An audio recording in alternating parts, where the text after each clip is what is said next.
Chaque forteresse a une entrée, chaque royaume un seuil. Mais un seul a été nommé comme s'il était lui-même intemporel, l'éternité. Il ne se vante pas, ne brille pas, n'émet aucune voix ou proclamation. Au contraire, elle se dresse, massive, inébranlable, d'une ancienneté qui dépasse l'entendement. La porte de l'éternité, ultime barrière du palais intérieur sur la Sainte Terra, est plus que de l'acier ou de l'or sanctifié. Elle marque le dernier souffle avant le trône, le dernier refus avant l'effondrement, une seule et terrible frontière entre ce que l'impérium a été et ce qu'il ne pourra jamais récupérer. Avant le siège, son mythe l'emportait sur sa masse. Les pèlerins prononçaient son nom avec crainte, voyageant à travers les étoiles juste pour apercevoir sa forme inaccessible. Les dévots s'agenouillaient sur des pierres sanctifiées par la seule distance, murmurant des prières à travers les larmes, persuadés que se tenir près d'elle, même sans la voir, c'était sentir l'empereur s'agiter à l'intérieur de leurs poumons. C'était une autre époque, un temps préservé de l'ombre, avant que les traîtres ne tombent de l'orbite comme une malédiction prononcée à haute voix, avant que les salles de Terra ne résonnent de l'angoisse des fils déchus. Maintenant, la porte attend comme une tombe, scellée mais à l'écoute. Au plus fort du siège, elle s'élevait à 50 mètres de haut, soutenue par de l'adamantium, couronnée d'oramite et renforcée par l'os d'une relique prélevée sur un titan déchu. Sur sa vaste surface, 1 millier de saints avaient été sculptés, certains vénérés, d'autres effacés par décret, chacun d'entre eux étant représenté en train de presser la porte de l'intérieur, comme si, même dans le martyre, il s'efforçait de la maintenir fermée. Ce n'était pas un seuil destiné à accueillir des alliés, c'était un rempart destiné à résister à l'oubli. Et elle n'avait pas le choix. Au-delà, c'est la ruine qui se fait chère. Le siège de Terra n'est pas tombé comme la foudre. Il s'est répandu comme une maladie. Il a infecté les loyautés, pourri les vérités, et transformé les plus nobles fraternités en rituels de meurtre. Lorsque le ciel de sol se noircit de flottes traîtresses, le cœur de l'impérium avait déjà commencé son hémorragie. 1 millier de mondes brûlaient. La foi ployait sous le poids des rêves trahis. L'empereur ne marchait plus parmi ses fils. Et Horus, autrefois le plus brillant d'entre eux, était devenu un dieu de l'abîme. Pourtant, la porte a perduré. Il est devenu une légende, même s'il a résisté à la destruction. Un monument de défi qui n'offrait pas de sanctuaire, mais seulement une signification. Pour ceux qui se trouvaient encore à l'intérieur, les Starts, les custodians et même les fermiers mortels maniant des outils de guerre, il ne s'agissait pas d'un espoir, mais d'un vœu, que le Warp n'avait pas tout englouti, que l'Imperium conservait au moins une vérité intacte, même si cette vérité n'était qu'une barrière. Mais les légendes ne sont pas inertes. Ils provoquent. Et lorsque les murs extérieurs se sont finalement effondrés sous le poids de l'hérésie, la porte est devenue plus qu'une cible. Elle devint l'axe de l'anéantissement. Les légions corrompues, les guerres de démons et les machines tordues des Mechanicus infidèles convergèrent tous vers elle, non pas pour la contourner, mais pour l'effacer entièrement. Ils ne sont pas venus pour faire une brèche, mais pour profaner. Ce qui s'est passé n'était pas une guerre. C'est un jugement rendu par le feu. Les heures se transformèrent en jours sous l'écrasement des bombardements. Des tours de siège, aussi vastes que des flèches, traversèrent des océans de viscères. Les titans, autrefois érigés en gardiens de l'humanité, tournèrent leurs armes de l'Apocalypse contre le dernier sanctuaire de l'empereur. Et pourtant, la porte n'est pas tombée. Pas en raison de la masse ou de l'enchantement. Pas même à cause des défenseurs ensanglantés qui brandissent des lames et qui croient. Il a survécu grâce à ce qu'il signifiait. Sa chute serait la mort de l'Imperium. Sa survie signifiait que la dernière ligne tenait toujours.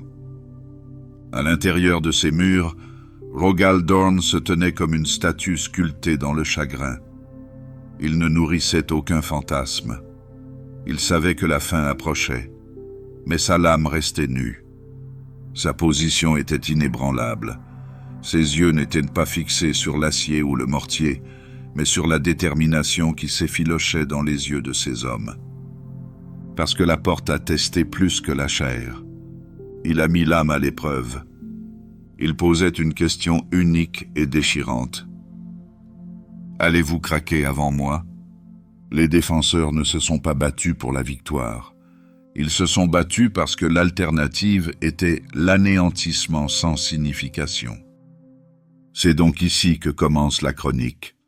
Pas dans les étoiles, pas dans les murs brisés, pas dans le vide, mais ici.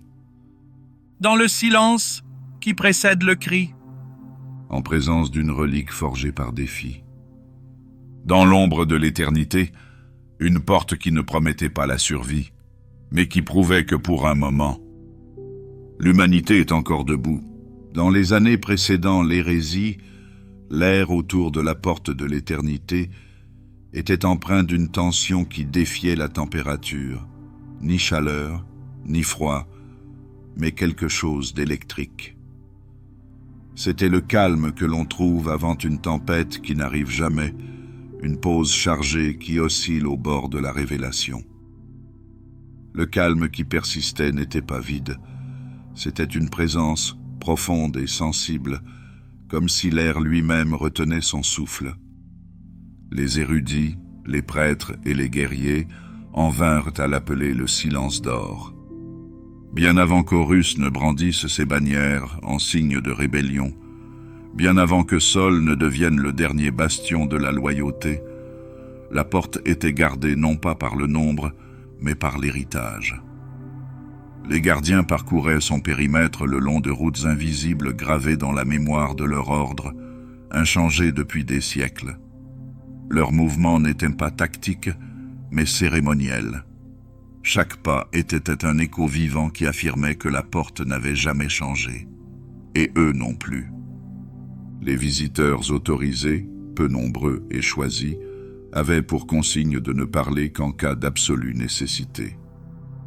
Les membres de l'Adeptus Administratum, connus pour leur poncif interminable, se contentaient de chuchoter en sa présence. Les ecclésiastiques, typiquement audacieux dans les hymnes et les chants, baissaient le regard et passaient en silence. Cette retenue n'était pas due à la peur, mais à la révérence dans sa forme la plus pure. La porte n'était pas seulement un seuil entre les mondes. C'est un édifice sanctifié, une prière en métal. Sa surface portait des incrustations d'or, non pas pour la décoration, mais pour la dévotion. Chaque panneau portait une inscription rédigée par des mains depuis longtemps disparues dans la légende, des armes liturgiques codées avec des serments sacrés. Il ne s'agissait pas d'ornement, mais de protection. Des lames invisibles destinées à repousser ce que les mots seuls ne peuvent pas. Les légendes prétendaient que la tromperie elle-même se dissolvait dans son périmètre, qu'aucun mensonge ne pouvait survivre à portée de ses fondations. Personne n'a osé contester cette affirmation. La porte, disait-on, pouvait discerner la vérité. Les gardiens qui y sont stationnés ne tournent pas comme les autres. Leur place était méritée, pas nommée. Ils étaient choisis non seulement pour leurs triomphes au combat, mais aussi pour les actes accomplis en silence, sans proclamation, jamais enregistrés à l'encre ou à la voix. Ces gardiens n'ont pas chanté. Ils ne se sont pas déclarés par des cris de guerre ou des litanies. Leur seule présence suffit. Pourtant, dans chaque silence se cache une question sans réponse. Alors que la grande trahison se déroulait et que l'impérium s'effondrait monde après monde, le calme entourant la porte changea, non pas brisé, mais approfondi, comme si le monument lui-même écoutait, à l'écoute de la chute de chaque frère, de chaque monde, de chaque vérité. Lorsque les premiers bombardements orbitaux ont frappé les abords du palais, la porte n'a pas réagi. Aucune alarme n'a retenti. Mais les gardiens qui se tenaient sous son arche tournèrent de leurs barres à l'unisson vers les cieux. Sans échanger un seul mot, ils s'avancèrent. Une fraction de foulée, subtil, instinctif. Un geste plus ancien que toutes les langues de combat. Le moment est venu. Dans les couloirs les plus profonds du palais impérial, alors que la confusion se répandait et que les relais Vox crépitaient d'ordres contradictoires, la porte demeurait intacte. Les bastions extérieurs, Stormbreak, Saturnine et d'autres, tenaient toujours le front. Pourtant, parmi ceux qui avaient marché sous l'arche de l'éternité, le changement prenait racine. Les prières sont devenues laconiques. Les chants se transforment en murmures. Il n'y a pas eu de mandat, pas de décret. Mais le silence se fait de plus en plus pesant. Même les quelques privilégiés qui s'occupaient du trône d'or se trouvaient subjugués en sa présence. Les voix s'élevaient instinctivement pour retomber à plat face à la gravité du silence, comme si le son lui-même reculait devant la frontière sacrée. La porte a tout absorbé. Et quelque chose d'autre s'est mis à bouger. Alors que les lignes de front s'effondrent et que l'ennemi se rapproche, le silence se fait pesant et étouffe la respiration. Les techniciens Vox signalèrent des bruits impossibles à entendre. Des chœurs chantant là où aucun poumon ne respire, des bruits de pas résonnant dans des couloirs scellés. Un psycheur assigné, troublé par la sensation que la porte pensait activement, demanda à être réaffecté. Sa demande a été rejetée. Quelques jours plus tard, son corps a été retrouvé affaissé et sans réaction, son esprit réduit à des murmures. Même les gardiens, connus pour leur calme, ont changé. Ils ont cessé de se reconnaître, ne prononcent aucun mot pendant les transitions. Ils restèrent à leur poste avec une vigilance accrue, le regard fixé vers l'extérieur, dans le vide noircissant au-dessus d'eux. Parce qu'ils ont compris une vérité que d'autres refusent d'exprimer. La porte a gardé un silence d'or plus longtemps que l'histoire ne l'a jamais montré. Mais le silence n'est pas la sérénité. Il s'agit d'une préparation tacite. Et lorsque la guerre arrivera enfin à son seuil, la porte n'opposera aucun cri de résistance. Il écouterait. Et ensuite, il jugera. Les custodes sont souvent pris pour des immortels, mais ils ne sont pas au-delà de la mort. Ils saignent, ils tombent, et parfois même ils faiblissent. Ce qui les distingue, ce n'est pas seulement leur résistance, mais l'objectif qui la tempère. Leur endurance n'est pas fondée sur la gloire, la survie ou l'empire. Elle est enracinée en lui.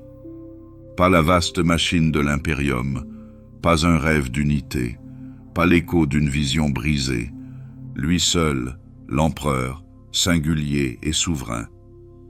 Cette dévotion change tout. À la porte de l'éternité, il ne s'agissait pas d'ornements coulés dans l'or. Il s'agissait de verdicts mis en forme. La doctrine ne les gouvernait pas. Chaque gardien était une doctrine, affinée par la proximité divine, façonnée par une autorité qui transcendait le langage. Là où il se tenait, l'impur ne trouvait pas de passage. Malgré cela, ils ont péri. Lorsque l'armée des traîtres atteignit les derniers murs du palais, les rangs des custodes avaient fondu. Des milliers d'hommes étaient déjà tombés, dans l'enceinte en ruine de Théra, dans les catacombes sous le trône, dans les cieux couverts de suie. Pourtant, ceux qui étaient chargés de garder la porte ne se sont pas retirés. Abandonner ce poste reviendrait à s'avouer vaincu. Et c'est impensable, même dans la mort. Lorsque l'avant-garde de l'ennemi atteignit le périmètre de la porte, elle ne rencontra aucun retard, aucune hésitation. Ils se sont heurtés à un jugement. Les custodes ne se rassemblaient pas en formation et ne mettaient pas en place des défenses élaborées. Chaque guerrier se déplaçait seul, par instinct et par rite. Ils frappaient avec précision, lançant des lances d'or et de fureur depuis le pied du trône. Leurs lames coupaient non pas avec cérémonie, mais avec détermination, tranchant l'acier déformé et la chair souillée par l'immatérium. Les ennemis se succèdent à un rythme effréné. Les custodes les rencontrèrent encore et encore, jusqu'à ce que le cramoisi imprègne leurs armures et que le marbre sous leurs pieds soit gorgé de sang. Chaque chute n'était pas seulement la fin d'une vie, mais l'extinction d'un silence plus ancien que la mémoire. Il ne s'agissait pas de soldats faisant la guerre. Ils étaient les gardiens de la vérité. L'un après l'autre, ils se sont perdus, non pas en tant que marée, mais en tant que flammes individuelles. Chaque mort a gravé une marque de refus dans la porte elle-même. Ici se tenaient ceux qui avaient connu l'empereur, non pas comme un mythe, mais comme une présence. Ils lui ont parlé, marché à ses côtés, entendu sa voix dans la vie, pas dans les litanies, et aucun d'entre eux ne permettrait que cette porte soit forcée par la trahison d'un parent. La porte est devenue un reliquaire, mais pas d'objet sacré. Il abritait les morts. Il a préservé la loyauté. Il s'en souvient. Il n'y a pas d'archives complètes sur ceux qui sont tombés. Aucun serment n'a été prononcé. Aucun nom n'a été célébré. Leurs visières ont volé en éclats. Leur armure s'est soudée à leur chair par la violence de leur combat. Leur sacrifice n'a été consigné dans aucun tome du Ministorum. Pourtant, la porte a témoigné. Dans les années qui suivirent, des murmures circulèrent parmi les survivants de l'Adeptus Custode, doux et secrets, jamais prononcés en dehors des sanctuaires verrouillés. Ils parlaient de la dîme de sang. Aucun parchemin ne le définit, aucune cérémonie ne la consacre. Elle n'existe que dans la mémoire et dans l'accord silencieux de ceux qui l'ont endurée. La dîme n'est pas remise à l'empereur. Il a été offert à la porte. Un hommage qui n'est pas fait de médailles ou de bannières, mais de sang, versé par ceux qui savaient ce qui se trouvait derrière la barrière. Pas des chambres ou des couloirs, pas même un trône, mais un but. Et rien que pour cela, ils ont tout donné. Lorsque la ligne suivante de défenseurs arriva, trop tard pour combattre aux côtés des morts, mais juste à temps pour voir ce qui restait, ce ne fut pas la peur qui s'empara d'eux. C'était une honte. La certitude qui s'y trouvait autrefois s'était effondrée sous le poids des cadavres dorés. Et maintenant, ce sont des mains moins nombreuses qui portent le fardeau, des membres tremblants, des armures plus minces, des voix incertaines. Ils n'ont pas parlé à l'empereur, mais ils ont quand même choisi de se battre pour lui. La porte tient toujours. L'ennemi ne l'a pas franchie, mais le calme a été rompu. Les gardiens n'étaient plus là. À leur place, l'air se remplit de cris. Cris de guerre, hurlements de mort, le râle de la folie s'attaquant à la sainteté. Le test a vraiment commencé. La trahison blesse profondément. Mais l'agonie de la reconnaissance est encore plus profonde. Rencontrer l'ennemi non pas comme un étranger ou un xénos, mais comme un parent. Voir ses propres bannières portées par des mains perverties, entendre ses serments sacrés tournés en dérision et voir son équipement familier, fabriqué dans des forges autrefois renommées, se retourner contre soi. Telle était la véritable profanation. Les légions traîtresses ne se sont pas approchées de la porte de l'éternité en tant qu'envahisseurs. Ils sont venus comme des fils prodigues, réclamant un héritage. Cette intimité était la véritable hérésie, non pas dans leurs défis, mais dans la mémoire qu'ils portaient. Ils n'avaient pas oublié ce qu'ils étaient. Ils s'en servaient. L'assaut était méthodique, presque élégant. Les formations de combat avançaient avec la même précision brutale que celle qui avait permis à la Grande Croisade de traverser les étoiles. Les fils d'Horus, autrefois les loups de la lune, menaient de l'avant-garde. Leur armure était désormais drapée de noir et leurs yeux brûlaient d'un rouge cramoisi, non pas à cause d'une mutation, mais à cause d'un but précis. Il ne s'agissait pas de monstruosité. Il s'agit de réflexion. Brisée, oui, consumée, mais toujours frères. Leur intention n'était pas simplement de prendre d'assaut la porte, mais de la revendiquer, de planter leurs bottes sur son seuil sacré et de prouver que la dévotion avait été supplantée par la domination, que c'est la force et non la loyauté qui est le véritable droit de régner. Et ils s'en croyaient dignes. Au fil du temps, le sol devant la porte est devenu méconnaissable. Une terre en déshérence, brûlée par le feu et l'effondrement. Les porteurs de mots arrivèrent en psalmodiant des versets indicibles qui déchiraient l'air et la pierre. Les mangeurs de monde descendirent dans des ouragans de sang. Les guerriers de fer firent rouler des engins de siège soudés à partir des carcasses des flèches des ruches. Chaque force est abordée avec une confiance inébranlable. Chacun pensait que la résistance finirait par se briser. Aucun n'a saisi la vérité de ce à quoi il s'opposait.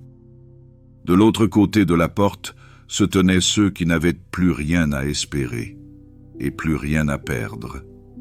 Ils ont cessé depuis longtemps d'attendre des renforts. Le repli n'était plus une stratégie. Ce qui restait, c'était l'obligation, fusionnée à l'os et à l'âme. Ils n'ont pas gardé le seuil parce qu'ils pensaient qu'ils survivraient. Ils l'ont fait parce que la capitulation aurait profané tout ce qui se trouvait derrière. Il n'y avait pas que des Astartes et des custodians dans la file d'attente.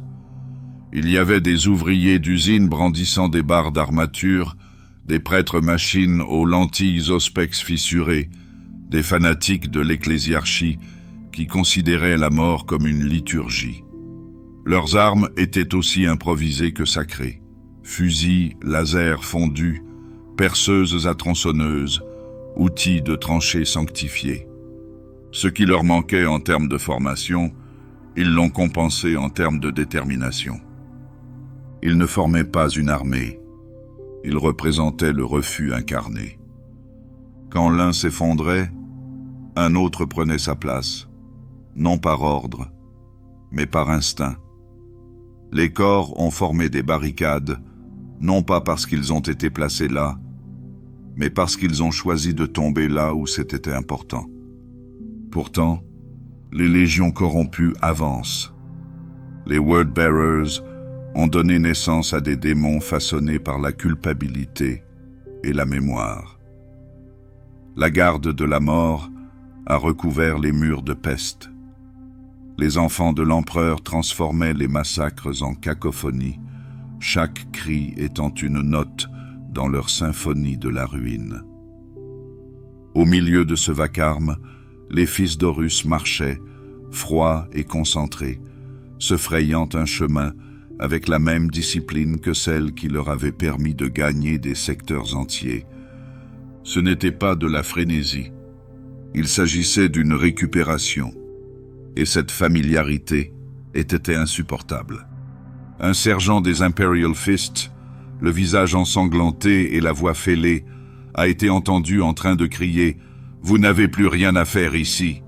avant de déclencher une détonation qui l'a consumé, lui et les traîtres les plus proches de lui. Son cri n'était pas une stratégie. C'était un chagrin d'amour rendu violent. Chaque centimètre perdu était un vieux souvenir ouvert. Le seuil de la porte de l'éternité était devenu bien plus qu'un terrain. C'était une cicatrice déchirée à travers le temps lui-même, où ce qui a été se heurtait à ce qui ne pourrait plus jamais être. Sur cette ligne, d'anciens frères se sont affrontés non pas en tant que conquérants et défenseurs, mais en tant que deux interprétations de la même histoire, l'une s'accrochant à la croyance, l'autre forgeant son ambition à partir de ses cendres. Il n'y a pas de chiffres gravés dans les pierres, il n'y a pas de plaques portant les noms de ceux qui sont tombés. Les morts n'ont pas laissé d'uniforme lisible, leurs corps se sont fondus dans le sol. Ce qui reste n'est pas une donnée. C'est une vérité murmurée en silence. La porte n'a pas été franchie. Pas ce jour-là. Pas par eux. Et pour ceux qui restaient, leur armure cabossée, leurs blessures ouvertes, leurs lames enduites du sang de ceux qu'ils appelaient autrefois leurs frères, il n'y avait pas de place pour la reddition. Seul le vœu non formulé brûlait dans chaque nerf. Jusqu'ici, pas plus loin. Pendant le siège de Terra, le leadership a pris de nombreuses formes. Certains ralliaient les armées par des cris de vengeance. D'autres guidaient depuis des trônes de commandement, leur présence étant répercutée par la vox et les stratagèmes. Mais une figure mène à travers le silence. Rogal Dorn, primarque des Imperial Fists, architecte des fortifications impériales, bouclier inflexible de Holy Terra. Lorsque le siège a atteint son point culminant, il n'a pas tracé de nouvelles lignes de défense. Il ne donne plus d'ordre depuis des salles éloignées et ne coordonne plus depuis la sécurité. Il s'est tenu devant la porte de l'éternité et a été témoin de l'effritement de tout ce qui l'entourait. Contrairement à ses frères, Dorn n'évoquait pas la beauté comme Sanguinius, ni n'enflammait les mondes comme Angron. Il n'était pas le comploteur, ni le poète, ni la tempête courroucée. Son don était l'endurance, immuable, implacable, pur. Et en cela, il transcendait le rôle de commandant. Il est devenu l'étalon par lequel les autres mesurent leur détermination. Alors que les traîtres avançaient vers le dernier seuil du palais, Dorn se faufilait dans ses artères comme un tranchant aiguisé contre la jugulaire du désespoir. Il marchait seul sur les hauteurs du palais intérieur, absorbé dans un calcul silencieux. Tandis que le chaos régnait sur les ponts stratégiques, son esprit était plus froid et plus rapide que les cogitateurs qui l'entouraient. Il a échangé des mots avec Malcador. Il a ajusté les déploiements. Il repositionne les flottes et réaffecte les forces, le tout avec précision et sans pause. Pourtant, à la porte, sa voix s'est éteinte. Aucun ordre n'y a été donné. Seule sa présence est restée, et pour ceux qui l'ont soutenu, c'était suffisant. Là où Dorn posait ses pieds, il n'y avait pas de compromis possible. Là où il tournait son regard, l'échec n'osait pas s'attarder. Le devoir devenait absolu sous son silence, et en son sein se trouvait un chagrin trop raffiné pour être exprimé, une douleur comprimée en discipline. Il ne se faisait pas d'illusions. Dorn a vu la vérité que d'autres refusent d'admettre. Terra ne survivrait pas intacte. Les enfants de son géniteur périssaient à travers les étoiles. Chaque battement de cœur passé devant la porte n'était pas un battement préparant la victoire, mais un battement retardant l'inévitable effondrement. Pourtant, Il refuse de battre en retraite. L'armure qu'il portait avait la couleur de l'or, mais elle ne brillait plus. Son éclat avait été écorché par le feu, terni par des chocs incessants.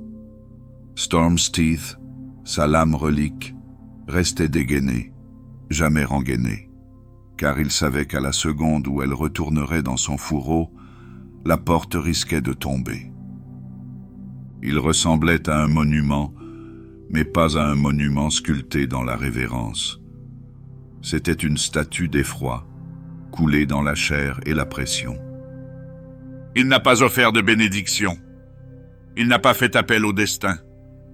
Le repos lui a été refusé, non par l'ennemi, mais par principe.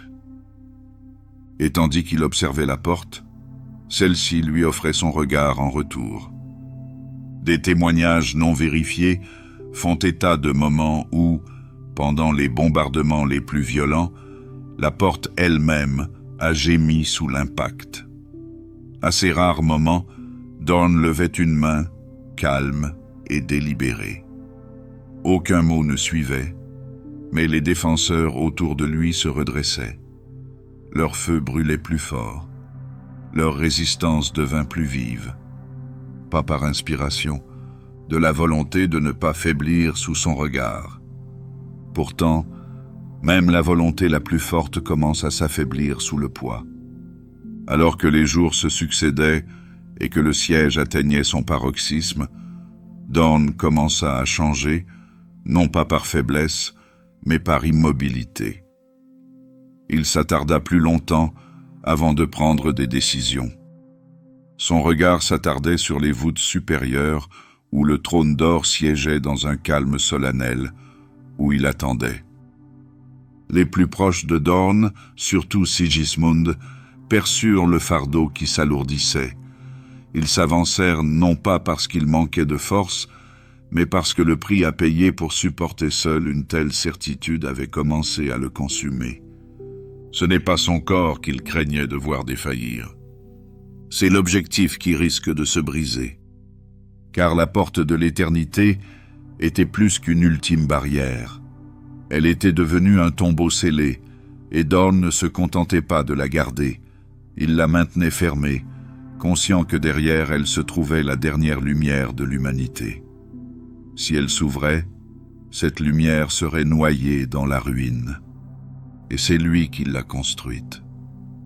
Cette vérité a piqué plus profondément que n'importe quelle lame.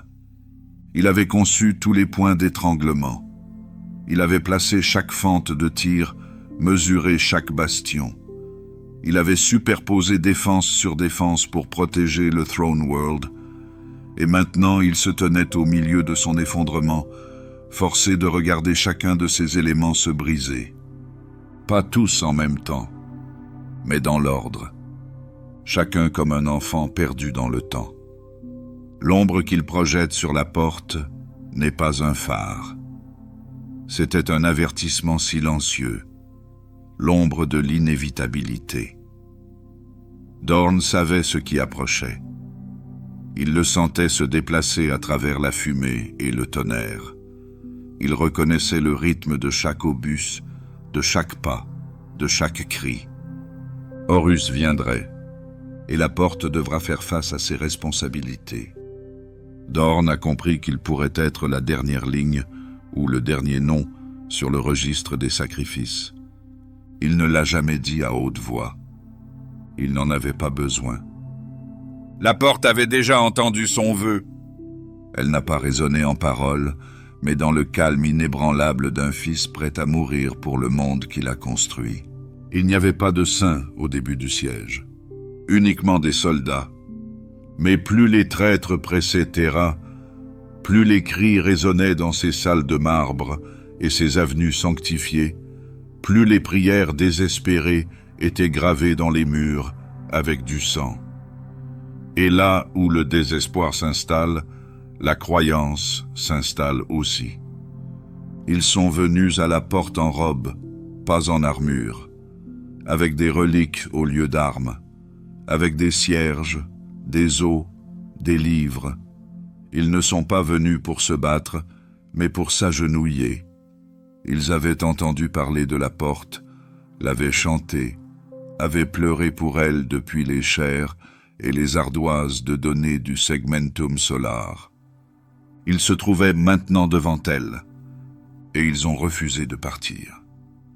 Pèlerins, moines, prêtres pénitents, des acolytes héréditaires et des porteurs de reliques qui n'ont jamais quitté leur sanctuaire jusqu'à ce que le ciel devienne rouge.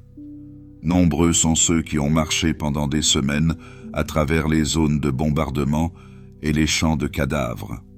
Certains traînaient des effigies derrière eux, d'autres portaient les crânes de leurs ancêtres enveloppés dans du lin, leur murmurant qu'en mourant près de la porte, ils feraient entrer toute leur lignée dans la grâce de l'empereur. Les soldats qui tiennent les barricades tentent de les repousser. Ils ne voulaient pas y aller. Au lieu de cela, ils se sont agenouillés, en rang serré, comme des statues sculptées dans la dévotion. Ils ont chanté des hymnes.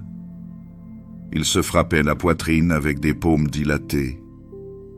Ils offraient des reliques dans des mains tremblantes, les pressant contre les murs d'adamantium.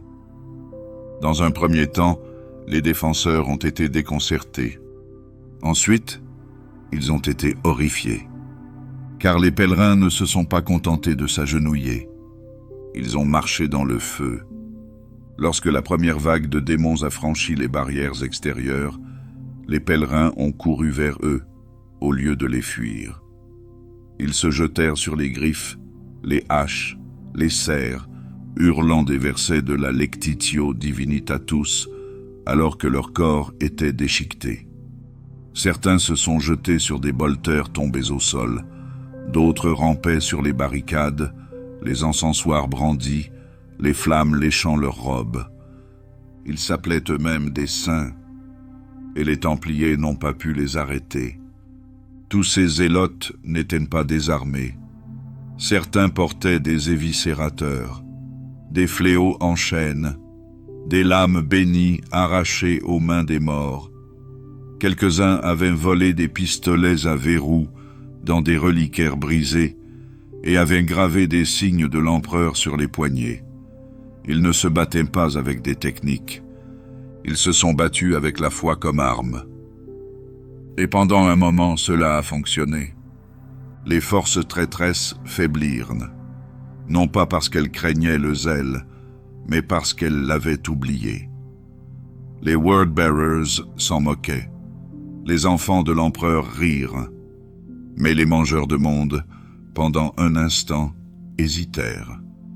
Parce que les saints ne les craignaient pas. Ils se sont réjouis de la boucherie. Parce que mourir à la porte de l'éternité, face à l'ennemi, couvert du sang des monstres, c'était transcender le warp. C'était être vu, se souvenir, être purifié. C'est ainsi que la porte les a collectés. Ils brûlaient de l'encens si épais qu'il noircissait les voûtes intérieures.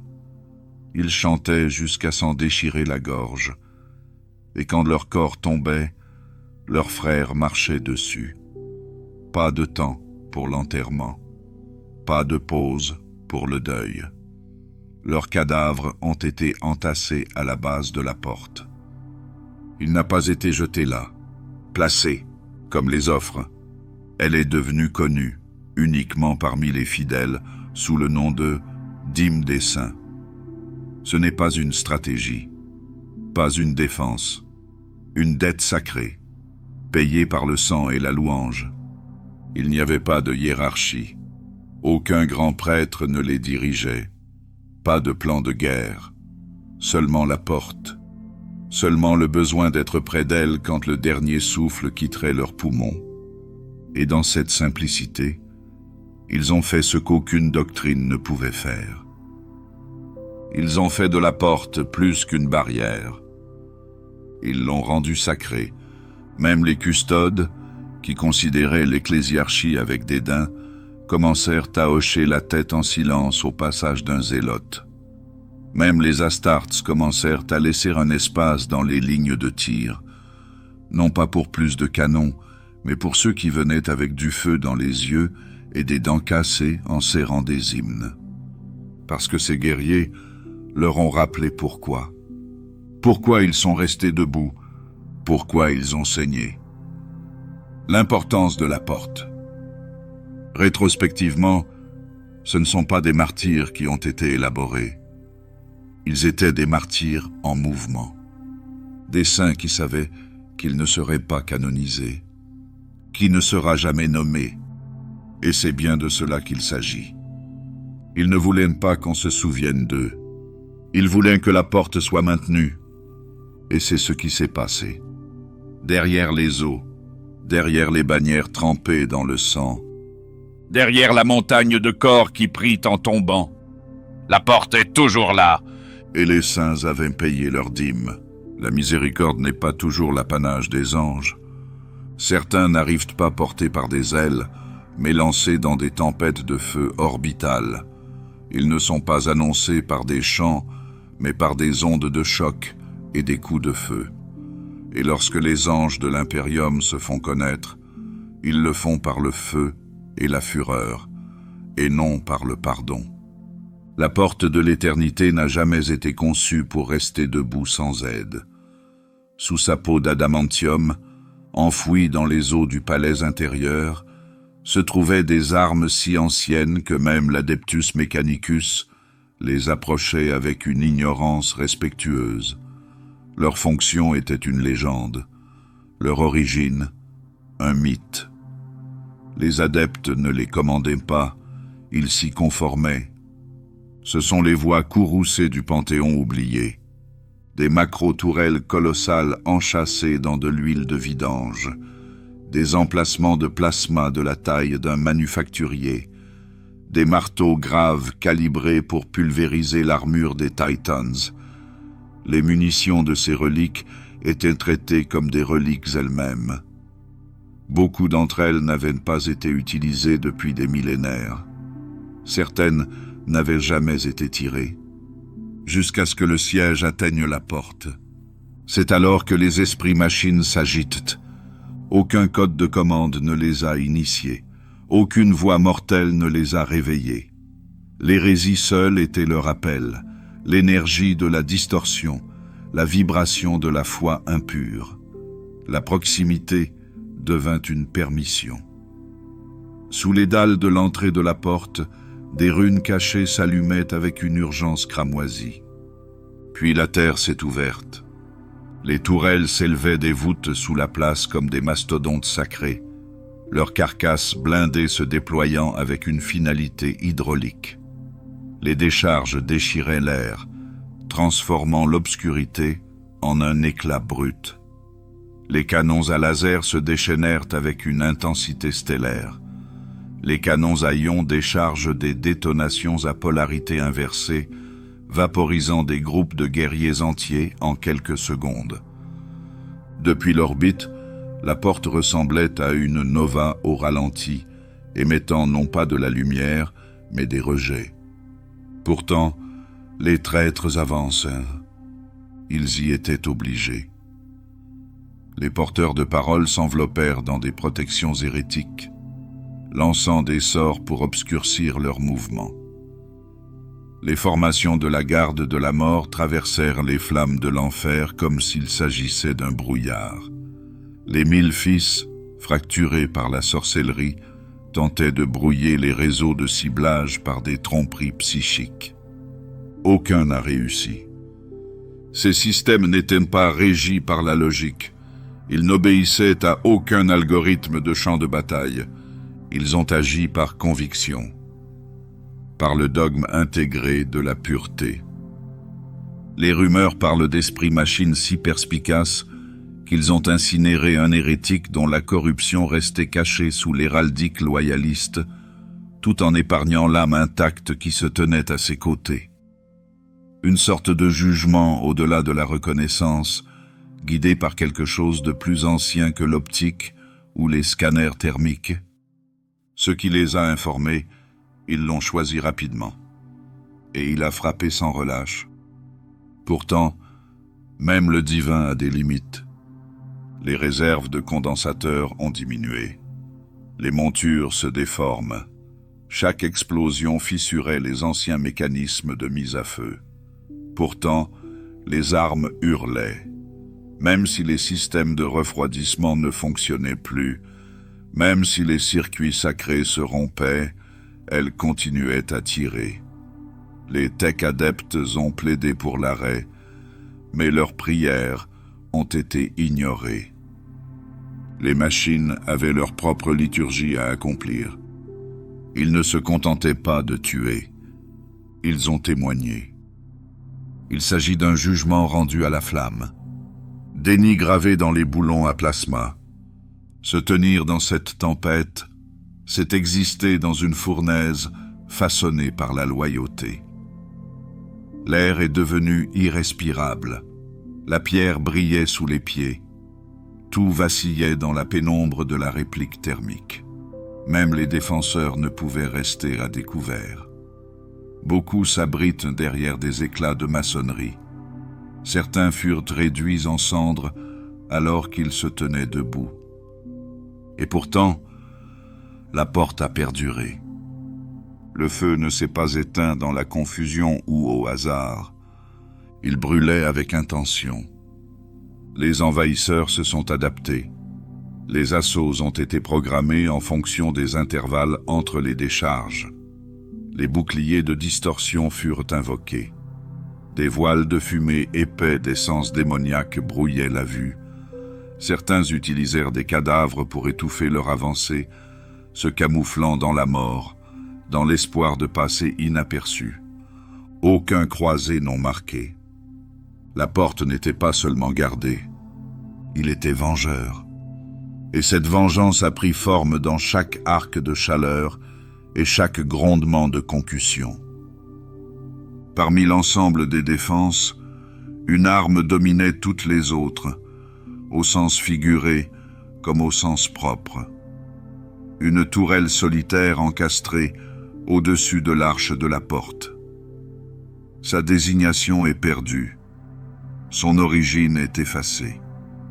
Elle ne s'est activée qu'une seule fois. Une volée. Un cratère de près d'1 kilomètre de large a remplacé ce qui avait été la formation ennemie. Ensuite, elle a fondu, son enveloppe s'est liquéfiée, son noyau s'est effrité. Les débris en fusion ont coulé le long des flancs de la porte, comme les larmes d'un martyr. Certains disent que l'esprit machine a compris que son heure était venue. D'autres murmurent qu'il a choisi de s'autodétruire plutôt que de risquer d'être capturé. Quelle qu'en soit la raison, il n'a jamais été reconstruit. Il n'en reste aucune trace. Mais aucun n'a oublié la lumière qu'il a libérée. Dans cet éclair, chaque défenseur a compris la vérité.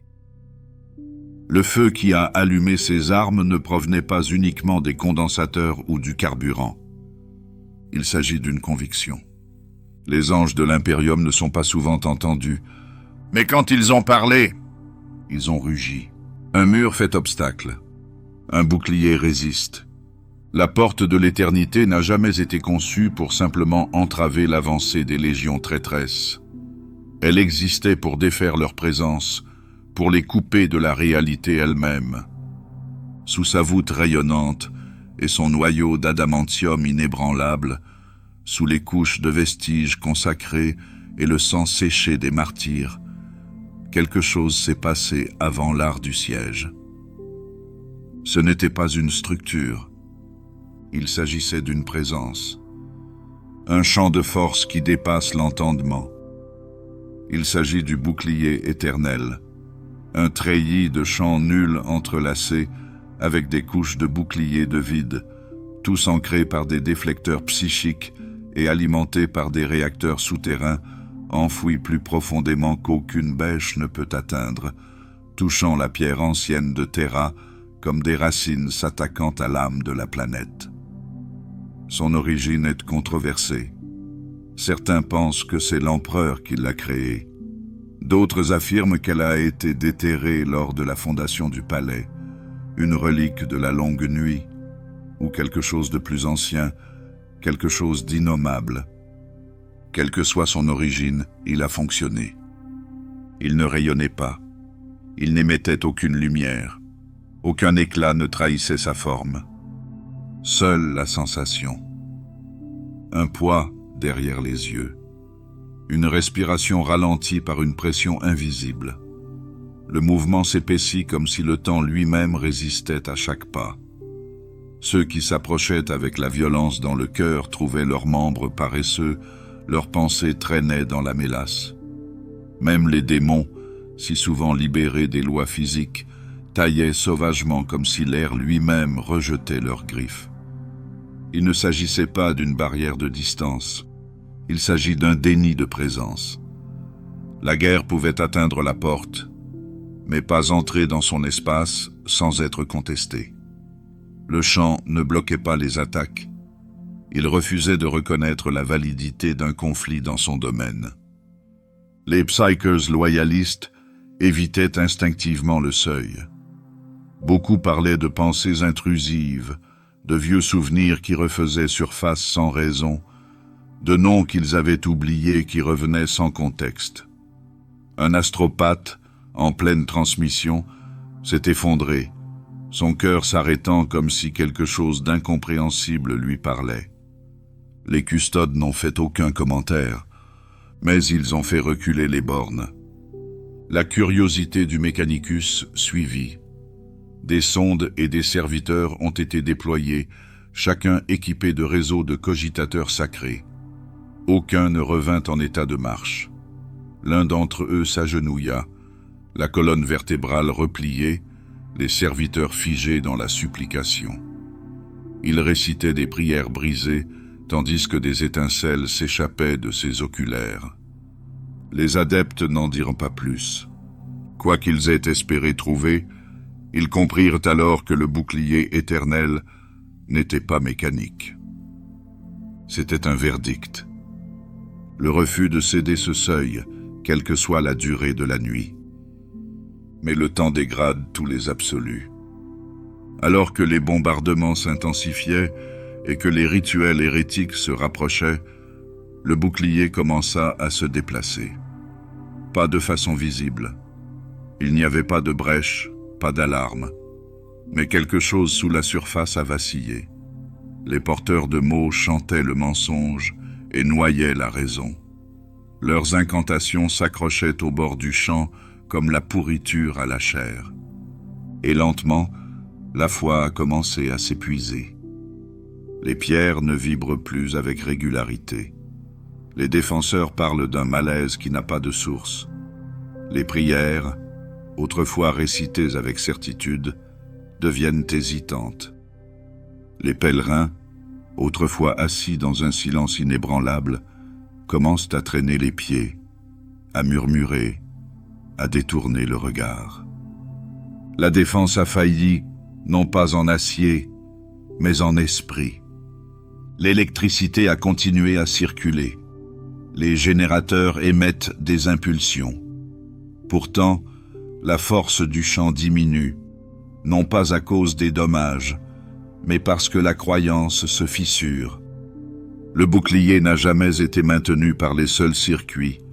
Sa force vient de sa certitude, de la conviction inébranlable que cette porte ne tomberait jamais, que la vérité avait un ultime sanctuaire ici, à l'abri de la folie et des mutations. Mais la conviction s'efface sous la contrainte. Un décès à la fois, une heure de cri après l'autre, un enterrement sur un champ de bataille de trop. Rogaldorn fut le premier à le ressentir. Ses patrouilles se sont resserrées. Il tournait autour du périmètre intérieur plus fréquemment, les yeux plus durs à chaque passage. Les aumôniers augmentèrent leur présence. Des vox-hymnes étaient diffusés dans les couloirs jour et nuit. Chaque mot, chaque chant tentait de restaurer ce que les machines ne pouvaient pas. Ils n'ont pas restauré un système. Il s'agissait d'un objectif de réanimation. Le bouclier éternel a toujours été plus qu'une mesure défensive. C'était un contrat entre ceux qui se tenaient à la porte et l'idée que quelque chose ici avait encore de l'importance. Et lorsque cette idée s'est estompée, ce n'est pas la porte qui a plié, C'étaient ceux qui étaient derrière. Pourtant, l'effondrement n'a jamais eu lieu. Pas complètement. Le bouclier est resté intact. Il vacillait à son bord, certes, mais il était présent. Et dans cette lueur tremblante, entre résilience et ruine, quelque chose d'essentiel apparut. La véritable défense n'a jamais été le terrain, pas les zones nulles, pas les courants gravitationnels, pas les murs d'énergie vacillante. Le véritable bouclier était humain. C'était la position inébranlable du gardien qui ne sciait jamais. Le prêtre en haillons qui murmurait des litanies entre des dents cassées. Le garde qui tirait jusqu'à ce que son canon fonde, parce que reculer signifiait donner à l'ennemi un pas de trop. Le bouclier éternel vit dans ceux qui refusent d'échouer. Elle existe dans les décisions prises sous un ciel de ruines et maintenues en l'absence d'espoir. C'est ainsi que la porte a perduré. Tandis que le sang coulait des cieux, tandis que les traîtres hurlaient de rage et de pourriture, tandis que la distorsion griffe les eaux du monde, la porte ne s'est pas ouverte, parce que quelque chose de plus profond que le bouclier tenait encore. Et jusqu'à ce que la dernière braise de la croyance se transforme en cendre, il en va de même pour eux. Chaque siège comporte un point de rupture, non pas dans la pierre ou l'acier, mais dans l'esprit. Le mur peut rester intact. Les défenses peuvent tenir. Pourtant, dans le cœur des défenseurs, quelque chose cède. Elle n'est pas marquée par la stratégie ou la perte de terrain. Ce n'est pas la chute d'une ligne de canon ou la percée d'un bastion. Elle est plus silencieuse, plus profonde. C'est le moment où la légende devient mémoire. Pour Terra, ce moment est arrivé lorsque le ciel est devenu silencieux. Non pas à cause de l'effondrement de l'orbite, Una tournait toujours au-dessus, brisée mais défiante. Le silence est venu avec la mort d'un fils, Lélé, Sanguinius. Aucun avertissement ne l'a précédé. Aucun cri psychique n'a traversé la distorsion. Aucune diffusion n'a porté son dernier souffle. Il n'y a qu'un chuchotement artificiel, étouffant. La distorsion, qui faisait rage depuis des semaines dans une tempête de chaos strident, devint muette. Sur le champ de bataille, les porteurs de mots s'arrêtèrent en pleine incantation. Même les démons, insatiables et sans esprit, ralentissaient. Quelque chose d'intouchable avait disparu. Ceux qui se trouvaient à la porte de l'éternité ne pouvaient pas le voir. Mais ils l'ont senti. Une pression s'est levée. La chaleur de l'or de la porte s'estompa. Et bien qu'aucun mot n'ait été prononcé, les défenseurs tournèrent leur regard vers le haut et comprirent. L'ange ne marche plus parmi eux. Pour beaucoup, c'était le signe qu'ils redoutaient, la confirmation que la fin avait commencé. Une vague de fureur emporta certains d'entre eux dans des charges suicidaires. Un réclusiarque, submergé par l'angoisse, brisa son crosus et tomba à genoux, récitant la lamentation du sang jusqu'à ce que sa voix se brise. D'autres ont réagi par un silence trop lourd de désespoir. C'était un chagrin total et dilué. Sanguinius avait été plus qu'un guerrier. Il était l'incarnation de l'espoir sous sa forme, la grâce en mouvement. Un être qui leur rappelait qu'il y avait encore de la lumière, de l'élégance, même dans le creuset de l'anéantissement. Et maintenant, cette lumière s'est éteinte. La porte elle-même est restée immobile, mais ceux qui la gardaient ont changé. Le doute s'insinue, non pas à l'égard de l'empereur ou du but, mais à l'égard de la pérennité.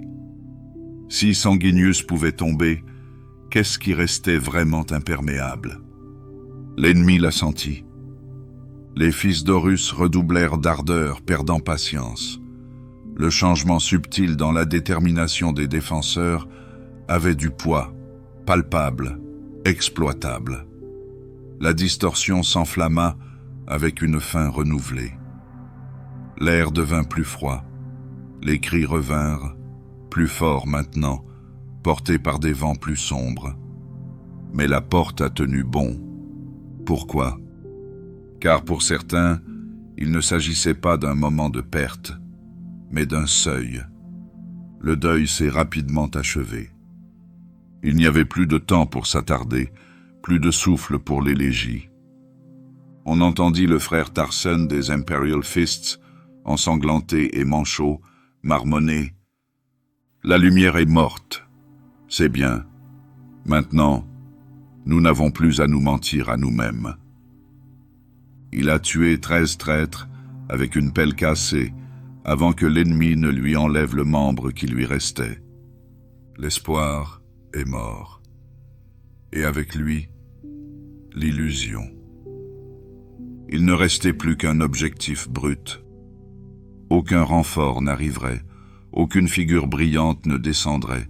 Le trône d'or se dressait toujours en silence, n'offrant aucun réconfort, aucune réponse. Mais la porte a perduré. La chute de l'ange n'a pas entraîné l'effondrement de la porte.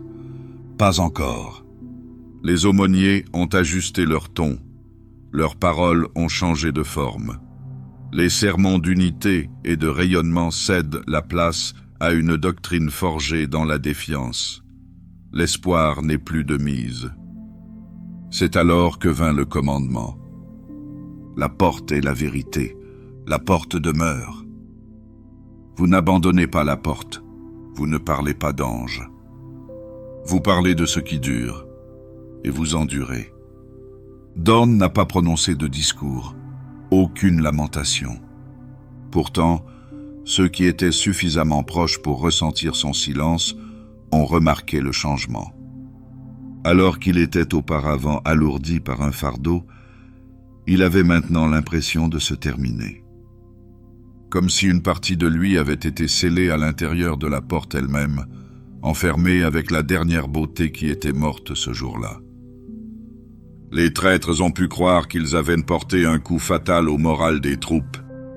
Ils ne l'ont pas fait, ils ont tué l'espoir des défenseurs, et ce faisant, il a éliminé tout ce qui était fragile. Ce qui restait n'était pas de l'ordre de l'inspiration, c'était du fer. L'espoir peut être écrasé sous la pression.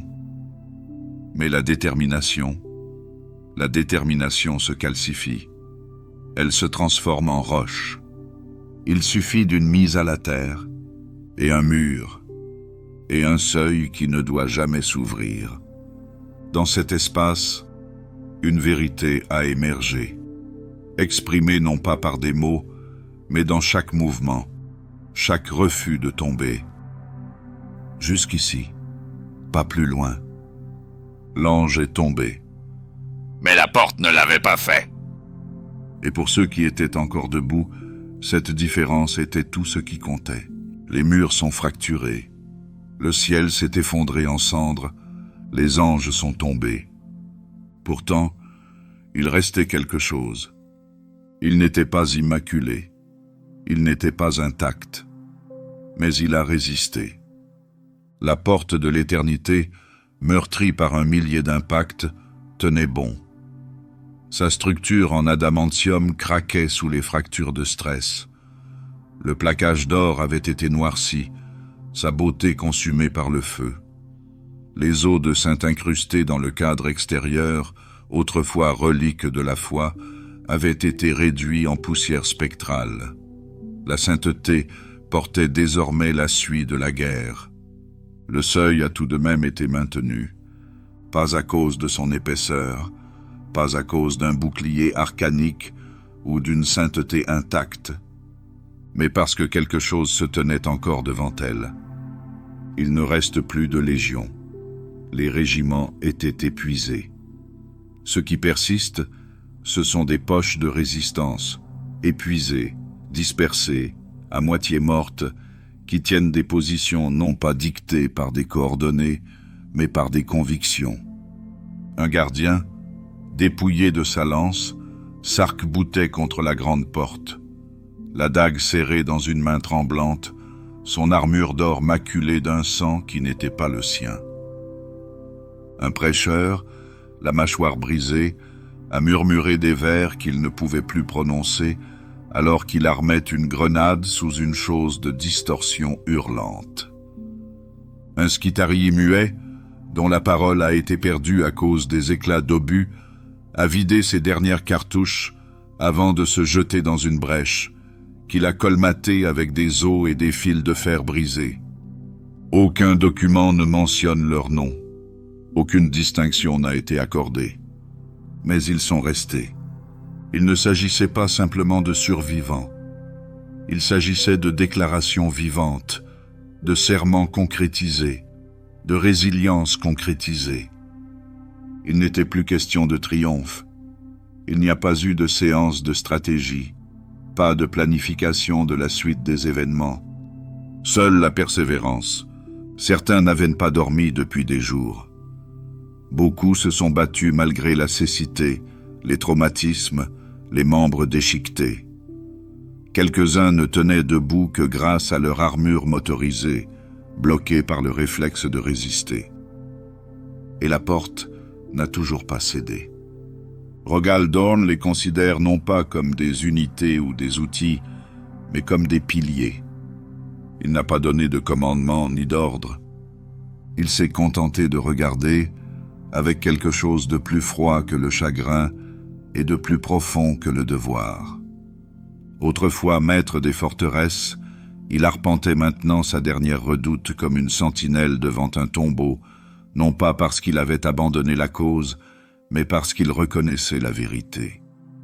Ce n'était pas un mur de triomphe, c'était une crypte qui attendait d'être fermée. Il a cependant refusé de se retirer. Il s'avança et prit place à côté de la porte. L'âme dégainée, l'armure battue, une dernière silhouette de défi gravée dans la chair et le fer. Il n'est pas le seul. Ils ont suivi, non pas par protocole, mais par reconnaissance. Des Astartes vétérans, dépouillés de leur grade, mais pas de leur esprit. Des Médicailles, dont les blessures ont été recousues à la hâte. Des gardes, saignant d'une douzaine de larmes, rampant en position pour mourir debout. Ensemble, ils n'ont formé aucune formation. Ils n'ont récité aucun cri de ralliement. Ils ont tout simplement refusé de tomber. Ce n'était pas de la défense.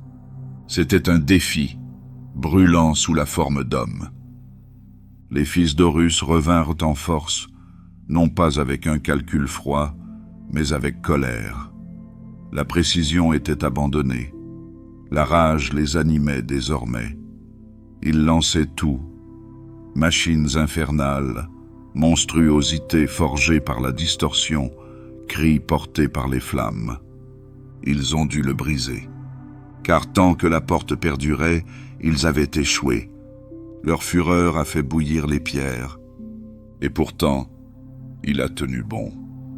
Ceux qui se trouvaient au seuil ont répondu non pas par la stratégie, mais par la volonté. Leurs armes se sont éteintes, leurs armures ont lâché, leurs corps se sont brisés, mais leur position n'a jamais faibli. Près de la charnière intérieure de la porte, à l'abri des regards, se trouve une inscription que seuls ceux qui sont passés sous l'arche peuvent voir. Tous les murs ne sont pas construits pour empêcher les autres d'entrer. Certains existent pour nous garder à l'intérieur. La porte a fait plus que protéger l'empereur. Il a préservé la dernière idée intacte de l'impérium. Et maintenant, cette idée avait été écrite dans l'agonie et la conviction, scellée dans le sang et offerte au temps. Il n'y a pas eu de salve de victoire à la fin de cette journée. Aucune bannière ne flotte au-dessus des cadavres. Mais ce qui a résisté ne reposait pas sur de l'acier ou une armure sanctifiée. Il a perduré parce que la volonté qui l'animait refusait de mourir. C'était suffisant. Parce que la porte tenait toujours. Il en va de même pour ceux qui se trouvent devant lui. Les forteresses tombent rarement lors d'un assaut frontal. Souvent, la véritable menace se trouve en dessous, l'intrusion silencieuse, la corruption qui passe inaperçue. Tous les ennemis n'arrivent pas avec des bannières et des cris de guerre. Certains arrivent comme des tremblements, comme un souffle, un murmure qui glisse sur la pierre. Alors que les défenseurs de la porte de l'éternité gardaient le cap sur l'horizon, les yeux rivés sur les armes, les lèvres en train de prononcer des litanies silencieuses, quelque chose se mit à bouger sous leurs pieds. Au début, il est passé inaperçu. Une légère vibration sous les plaques de sol. Les relevés d'Auspex clignotent de manière incohérente. Des outils calibrés refusant de s'aligner. Les circuits sacrés commençaient à mal se comporter. Des réseaux logiques prescrits par les Écritures émettaient des signaux fantômes sans raison. La réponse a été ce que le stress invite toujours à faire. Le licenciement, fatigue, les nerfs, des machines sous tension. Rien d'autre que la porte qui gémit sous le poids de sa propre mythologie, jusqu'à ce que le sol commence à saigner. Les premiers signes sont apparus dans les infrastructures oubliées du sous-sol, les veines archaïques du palais. Des chambres souterraines enfouies sous des siècles de construction, d'anciens tunnels d'accès, des couloirs de drainage, des passages de fondations intouchés depuis les premiers jours de la fortification de Terra. Les patrouilles envoyées dans ces passages inférieurs disparaissent sans laisser de traces. Des remplacements ont été effectués. Ils sont revenus, mais à tort. Leur formation est serrée. Leur équipement est intact. Leurs visages sont calmes. Mais lorsqu'on les mettait au défi, ils répondaient de manière étrangement synchronisée. Une voix, pas la leur. L'ennemi était arrivé, non pas à découvert, mais dans les chuchotements et les ombres. Pas avec des bolteurs, mais avec des rituels. Les Word-Bearers, hérétiques de l'âme, n'avaient pas pris d'assaut les murs. Ils avaient empoisonné les racines. Leurs invocations nauséabondes s'étaient infiltrées dans la roche, défaisant le palais non pas par la destruction, mais par la mémoire, exposant d'anciennes failles, défaisant la détermination structurelle. Aucune sentinelle n'avait les yeux tournés vers le bas. Les fondations ont commencé à céder, non pas sous l'effet de l'agression, mais sous l'effet de la confession. La pierre semblait se souvenir de sa propre faiblesse. Le mortier s'écaillait comme la vérité, sous la pression. Des gardiens postés dans les catacombes ont signalé des voix au-delà de la roche, des chants provenant de cloisons scellées. Lorsqu'ils l'ont franchi, ils n'ont trouvé que le vide. Mais quelque chose subsiste. Un gardien a été retrouvé en train de graver des vers sur sa peau à l'aide d'une lame rouillée. Un autre, le regard vide, a arraché les sceaux de pureté de son armure et les a enflammés en criant « Nous n'avons jamais été propres ». Les aumôniers sont intervenus avec rapidité et efficacité. Des niveaux entiers ont été scellés dans la céramite. Des couloirs se sont effondrés. Les anciens passages ont été noyés dans les flammes et l'huile sacrée, brûlée sans hésitation ni remords. Mais la pourriture a déjà touché le cœur de la garnison. La porte de l'éternité n'était pas menacée par une brèche ou un bombardement à ce moment-là, elle était minée par l'incertitude. Le doute s'est fait entendre. Et elle ne provenait pas des lignes ennemies, mais de l'obscurité qui régnait sous leurs propres bottes. En réponse, les routines ont changé. Les tours de garde sont raccourcies. Aucun soldat ne restait sous terre plus d'1 heure.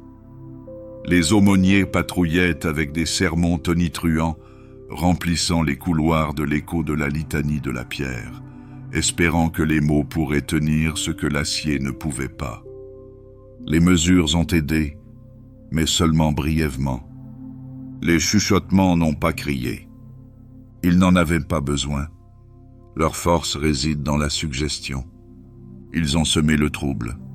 Ils ont laissé entendre que l'empereur n'était plus là, que le trône de Terra était vide, que la porte gardait un mythe déjà enterré. Pas d'assaut direct, seulement une lente érosion, des idées en forme de vérité, subtiles comme le souffle. Cela a fonctionné. Pas une désertion massive, mais une hésitation. Le doigt de la gâchette s'est arrêté. Un casque s'est abaissé. Une voix a parlé, juste une fois, en demandant « Et si cela n'avait plus d'importance ?» L'orateur a été exécuté sur le champ, pas comme une punition, en tant que confinement. Parce que le désespoir se propage plus vite que le feu lorsqu'il porte le visage de l'épuisement. Et pourtant, la porte a résisté. Mais le sol a commencé à se déplacer. Pas d'effondrement, pas d'échec immédiat, seulement un adoucissement, un souvenir de vulnérabilité qui monte de la base, atteignant la surface comme des racines devenues sceptiques. Les aumôniers inscrivent des prières en fer dans les colonnes de fondation. Les prêtres techniciens ont doré les conduits avec des circuits sanctifiés par l'or du sang. Les gardiens, postés dans les cages d'escalier abandonnées depuis longtemps, montent la garde contre les fantômes et la poussière. Cela a fonctionné pendant un certain temps, mais l'ennemi n'a pas besoin de parler à haute voix. Leur but n'est pas de se faire entendre. On ne peut que le ressentir. Alors que de plus en plus de défenseurs se replient sur eux-mêmes pour combattre des forces invisibles, la pression de l'extérieur s'intensifie. Deux sièges convergent alors. Un ouvrage taillé dans le sang et la lame. L'autre écrit dans le doute et le silence. La porte de l'éternité les sépare. Mais ils ne pouvaient pas tenir éternellement, pas si les fondations s'érodaient de l'intérieur. Sous les pierres, dans les tunnels étouffés par la pourriture et les peurs oubliées, un murmure subsiste. Même les murs doivent oublier. Faites-moi savoir quand vous serez prêts à retravailler le prochain chapitre. Le siège de Terra est évoqué sous l'angle de la grandeur. Les légendes font écho au nom de Dorn, de Sanguinius et des lignes indomptables d'Astartés et de Custodian qui ont tenu le front là où même les dieux auraient pu faiblir. Mais toutes les prises de position n'ont pas eu lieu dans la lumière. Certains murs n'ont pas été marqués, n'ont pas été nommés et ont finalement été perdus dans le temps. Sous la façade grandiose de la porte de l'éternité, au-delà de ses colonnes imposantes et de sa place en marbre brûlé, se trouvait un autre passage. Caché sous des chaussées et des siècles de pierre, se trouvait un étroit corridor, une artère utilitaire autrefois conçue pour les déchets, les serviteurs de maintenance et les archives réacheminées. Construit sans penser à la défense, conçu pour fonctionner, pas pour résister. Personne n'a prévu de s'y battre. Et pourtant, elle est devenue l'une des dernières positions jamais défendues. Il n'avait pas de titre, il s'agissait simplement d'un couloir. Mais lorsque les tunnels sous la porte ont été percés, lorsque la pourriture de la chaîne est remontée par des accès oubliés, les défenseurs ont agi. Chaque entrée, chaque puits, chaque crevasse devint une responsabilité. Ce couloir était le dernier lien non sécurisé entre les ténèbres du bas et le trône du haut. Aucune troupe d'élite n'y est stationnée. Au lieu de cela, ils ont envoyé ceux qui restaient, les civils, des hommes et des femmes en uniforme de service, des commis de l'administration, des gardes blessés, des logisticiens en congé, des fonctionnaires vieillissants, des serviteurs réaffectés des complexes Hab, Toute personne capable de se tenir debout et de tenir une arme a été enrôlée. Leur armement était improvisé. Des fusils à laser, des matraques de choc, du matériel anti-émeute récupéré, des panneaux arrachés à des cloisons détruites. L'armure n'était pas uniforme, des gilets pare-balles collés, des uniformes tachés d'huile et d'encre de prière. Beaucoup n'avaient jamais tiré avec une arme en dehors d'une simulation. La plupart d'entre eux n'avaient jamais imaginé qu'ils en auraient besoin. Il n'y avait pas de temps pour les sermons. Une seule directive: tenir le couloir, ne laisser rien passer. Et ils ont obéi. Le premier assaut est venu sans prévenir. Des formes avec trop de membres, hurlant dans des tons qui brisaient la raison, se déversèrent dans le tunnel. Des volées de tirs paniqués les accueillirent, bruts et imprécis, mais efficaces. Les créatures tombèrent. Il en va de même pour les défenseurs. Il n'y avait pas de position de repli, pas de médiquet. Aucun renfort n'attendait au bout du couloir. Un seul passage, et l'obligation de le conserver. Ils se sont adaptés. Les corps blessés étaient appuyés contre les murs et armés, les yeux sans vie cachés derrière des visières brûlées. L'illusion de la force compte autant que la force elle-même. Les cadavres devenaient des couvertures. Les bras s'entrecroisaient, et ceux qui n'étaient pas entraînés trouvaient du courage là où l'entraînement n'en donnait pas. Lorsque les munitions s'épuisent, ils avancent, non pas pour conquérir, mais pour gagner du terrain. Avec des outils cassés, avec des bouts de tuyaux, avec des poings enveloppés de fils de fer et de désespoir. Ils savaient qu'aucune cavalerie n'arrivait. C'était la dernière barrière. S'ils tombent, tout ce qui se trouve au-delà suivra. Ils ont résisté pendant 7 heures, une période courte à l'aune de la guerre, une éternité pour ceux qui l'ont vécue.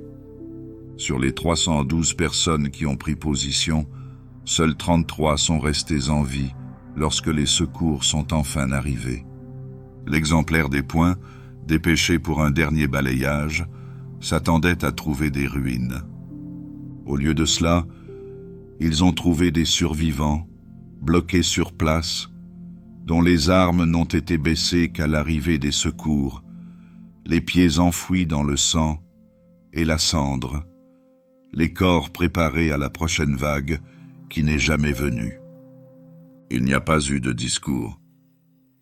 Les Astartes levèrent leurs bolteurs et avancèrent, terminant ce qui avait déjà été gagné. Le couloir a été sécurisé, puis brûlé, puis scellé. Aucun tableau d'honneur n'a enregistré la bataille. Aucune statue n'a été sculptée. Seulement une brève entrée dans un registre de combat. Brèche dans le couloir latéral maîtrisé. Personnel civil efficace. C'était la somme totale de leur héritage, sur le papier. Pourtant, quelque chose a perduré. Près du Reclusium, le long d'un mur rarement visité, se trouve une empreinte de main brûlée, gravée dans la pierre. Trop petite pour appartenir à un Astartes, pas d'insigne ni d'écriture, pas de parchemin, pas de sceau en parchemin, juste une main. Et en dessous, gravé longtemps après, « Nous nous sommes tenus là où vous ne pouviez pas ». C'est l'héritage du couloir oublié. Pas la gloire, pas la cérémonie, mais le devoir, quand il n'y a plus personne d'autre. Ils ne sont pas nés pour la guerre. Il s'agit d'une barrière formée en désespoir de cause. Et pour un laps de temps de sang et de souffle, ils sont devenus la dernière défense. L'histoire n'a pas retenu leur nom. Mais la porte est restée fermée. Et c'est tout ce qu'ils ont toujours voulu. Toutes les armes ne sont pas forgées à partir de fer et de feu. Certains sont nés de la langue. Lorgar, primarque des Wordbearers, le savait mieux que quiconque. Lorsqu'il s'est approché de la porte de l'éternité, Ce n'était pas à la tête d'une charge. Aucune armée démoniaque ne déferlait à ses côtés. Aucun titan ne marchait derrière lui. Il marchait seul, sans armes et sans hâte. Drapé dans des robes non marquées par la bataille, il émergea sur la place dévastée par la guerre dans un calme anormal. Sa légion encerclait l'espace à distance, les armes au repos, dans l'attente d'un ordre qui ne vint jamais. Lorgar ne cherchait pas à se faire massacrer. Il cherchait quelque chose de bien plus dangereux, le doute. Là où d'autres voyaient la porte comme un bastion d'acier, lui reconnaissait sa véritable construction. C'était la foi qui prenait forme, une croyance solidifiée dans la pierre. Et comme toute croyance, elle pouvait se fracturer de l'intérieur. Il l'avait déjà fait auparavant. Une légion entière a été élevée grâce à ses sermons. Aujourd'hui, il veut défaire un monde. Les défenseurs épuisés observent son approche, les armes à demi levées. Certains le suivaient à l'aide d'une lunette de visée. D'autres se figèrent, pris entre l'impulsion et l'incertitude. Aucun ne tira. Il n'y a pas d'agressivité dans sa posture. Seule conviction. Il commença à parler, non pas avec fureur, ni avec emphase, mais avec un calme désarmant. Ses paroles se sont répandues dans les ruines comme de l'encens. Il parle de l'empereur non pas comme d'un dieu, mais comme d'une contradiction. Un être qui exigeait l'adoration et la refusait. Un personnage qui bâtissait des empires sur des mensonges, punissant ceux qui y croyaient trop profondément. Sa voix évoquait des passages de la Lectitio Divinitatus, des lignes qu'il avait lui-même écrites avant que ne s'allument les feux de l'hérésie. Il a cité des édits oubliés, des promesses non tenues, les planètes laissées à l'abandon alors qu'elles priaient pour la délivrance. Il n'y a pas de rage dans son ton. Il s'agit simplement de clarifier les choses. Et c'est là que réside le danger. Sa voix a contourné les armures et les murs renforcés. Elle s'est glissée dans les fissures laissées par la fatigue, la perte et la guerre sans fin.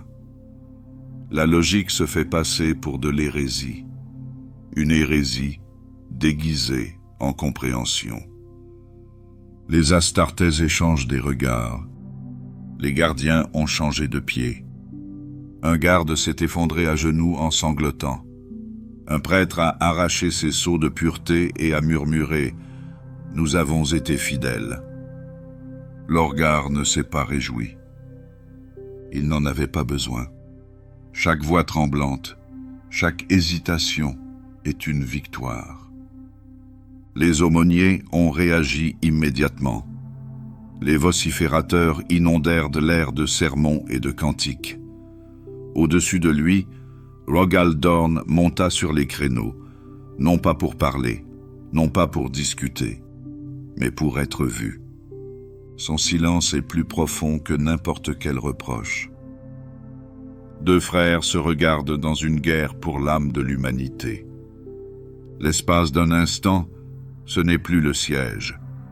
C'est la renaissance de Monarchia, une blessure rouverte, un héritage qu'aucun des deux n'avait choisi, rejoué dans le silence et la tension.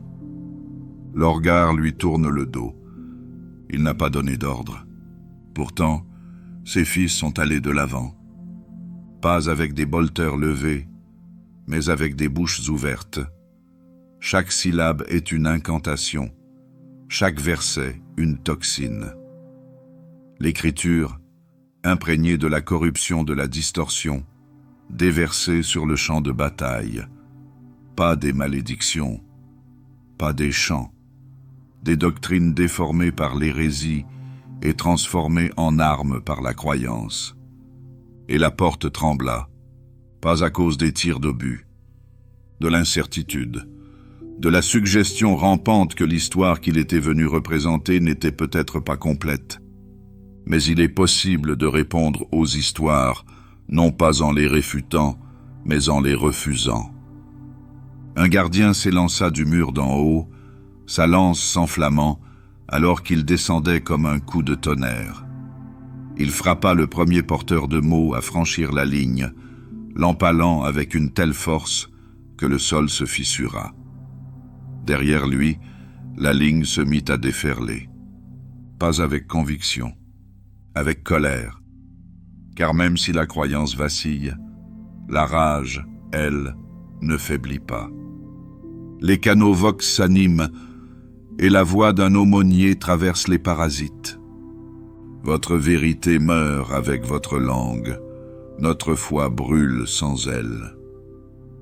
La porte n'est pas tombée, mais elle a absorbé une blessure d'un autre type, pas physique, pas structurel.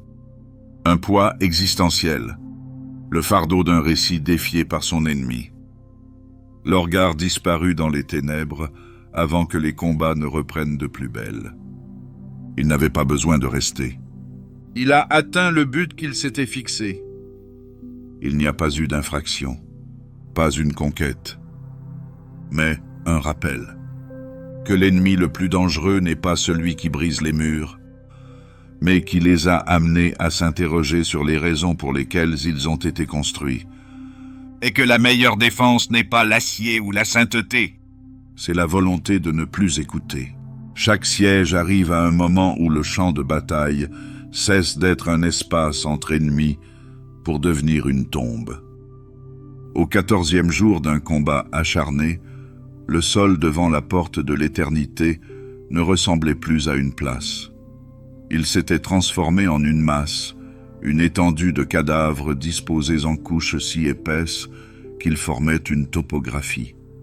Des collines de morts, des crêtes d'armure brisées, des vallées où le sang s'était accumulé trop profondément pour pouvoir sécher. Les défenseurs commencèrent à la désigner avec une tranquille certitude. La porte des crânes, pas comme un mythe, pas pour inspirer, mais de nommer la réalité dans laquelle ils se trouvaient. Les morts ne peuvent plus être dégagés.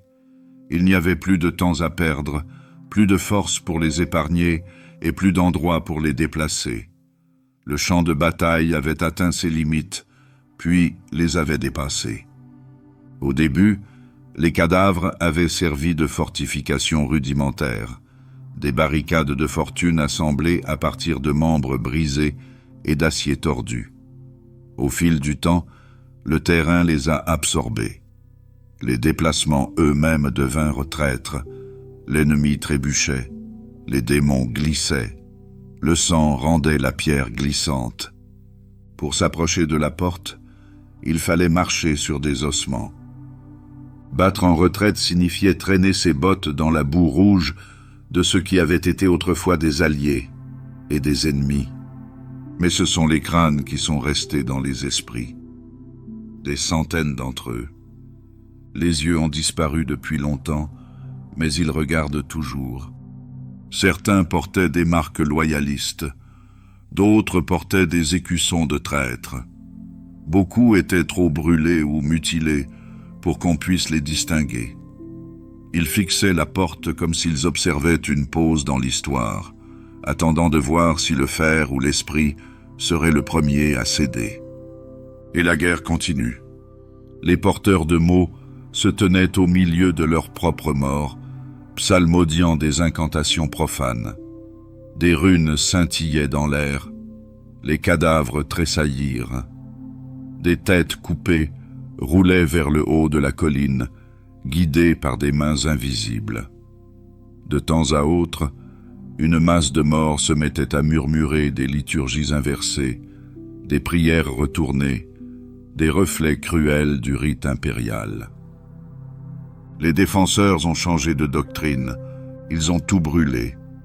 Corps, bannières, armures, pas d'enterrement, pas de cérémonie, seulement le feu. Cela n'a pas suffi. Les crânes ont résisté. Parce que la guerre n'a que faire de la révérence. Et la mort ne se préoccupe pas de savoir qui a porté quelle couleur. La porte, impassible, en témoignait. Ses gonds étaient noircis par l'ichor. Les inscriptions sanctifiées en haute écriture étaient désormais cachées sous la suie et les viscères. Des sceaux de pureté déchirés pendaient comme des reliques profanées.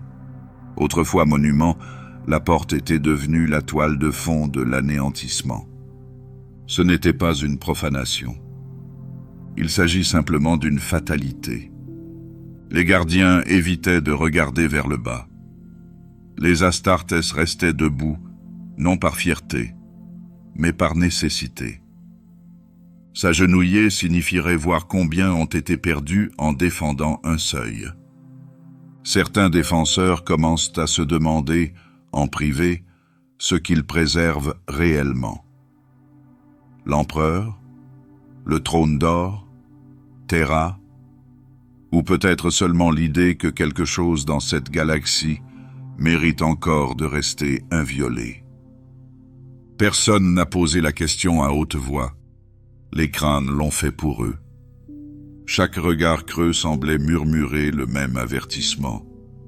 Tu es le prochain. Tu seras couché ici aussi. Et pourtant, ils ont tenu bon. Car pendant que les morts se multipliaient, la porte ne s'ouvrait pas. Elle est restée scellée, indifférente à la fatigue, à la peur, aux cris des disparus. Parmi les détritus de la guerre, un rituel a vu le jour. Certains défenseurs ont gravé leur nom dans le crâne des traîtres qu'ils avaient tués, non pas comme un trophée, mais comme un témoignage, comme preuve qu'ils se sont tenus debout, qu'ils ont combattu et qu'ils n'ont pas fui. Un crâne portait 27 noms. Lorsqu'un réclusiarque est tombé dessus, il a ajouté le sien sans commentaire. Il n'y aurait pas d'autres grands livres, pas d'enregistrements vocaux, aucune mention, uniquement des os. Seul le silence, seul témoin. Finalement, la montagne de mort s'éleva suffisamment haut pour atteindre les remparts inférieurs de la porte. Comprenant l'avantage, l'ennemi commença à l'exploiter. Ils ont grimpé. Les corps ont servi de marchepied. Ils ont transformé les restes des leurs en une échelle d'ascension. Un traître Astartès atteignit la porte. Il posa une main dessus et a été effacé. Il n'y a pas eu d'explosion. Pas d'éclair. Juste une pause. Puis sa forme s'est contractée et a cessé. Sa matière n'était pas faite. Son âme, peut-être, niée. La porte avait répondu. Pas vous. Aucune voix n'était nécessaire. Aucun signe ne subsiste. Juste l'absence de ce qui a été. Les crânes ne réagirent pas. Ils faisaient désormais partie de la porte. Les gardiens par accident. Des témoins par nécessité. Au fur et à mesure que le siège s'éternise, les distinctions s'estompent. Loyaliste ou traître, cela n'a plus d'importance. La chair se décompose de la même façon. La mort oublie facilement, mais la mémoire ne le fait pas.